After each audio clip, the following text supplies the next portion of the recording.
We had this moment where we were looking out at this sort of big flat landscape, and one of the farmers we were talking to was talking about this lake, and he sort of turned and said, you know, if we're able to grow our crop without having to deplete these resources, that's a win for us. That ultimately is the sort of fuel that maybe keeps us going, is this possibility to bring something that farmers can, that, you know, they already want. They understand the problem. They just need another tool in the toolbox to be able to solve that problem for themselves and for their local community. Avalo is a plant biology company that uses machine learning and artificial intelligence to help create new varieties of crops faster than we were able to before. Our approach is unique in that we leverage computational biology. Basically, we do cool things with computers to make the process go faster, but we also use natural diversity. So all of these biological traits like increased yield and climate resilience, and even flavor and scent, we think mostly already exist in nature. So our machine learning processes are really optimized to look at that diversity, learn from it very quickly, and then bring that diversity back into our food system.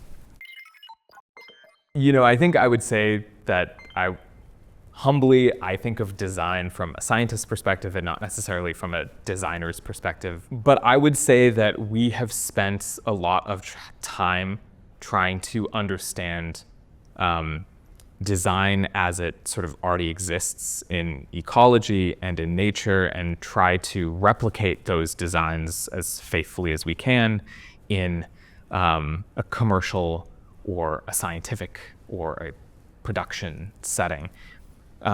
So for example, naively, you know, we started out like every other company started out. We laid a bunch of plants out in a grid on a bench, and somebody would go around and we would sort of rub these flowers together and keep track of which ones we crossed.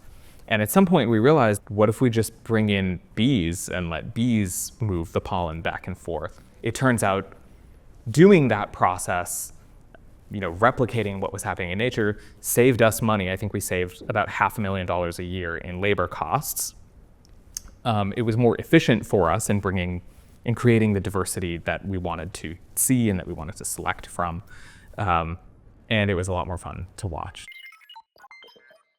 What I hope that our customers experience after using our products, you know, if you're eating Avalo's broccoli, for example, of course, I would love for a consumer to think that it tastes better and that it's fresher and that it's more presentable. But ultimately, I think the benefit for us is that we're able to grow that food or grow that agricultural product with a lower carbon footprint, with an increased resistance profile to extreme weather events.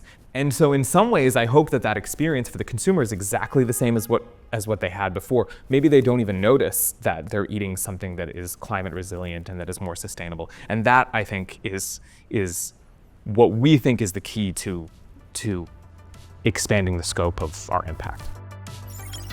Allelo's mission is to use the power of design to help build a more equitable and regenerative economy.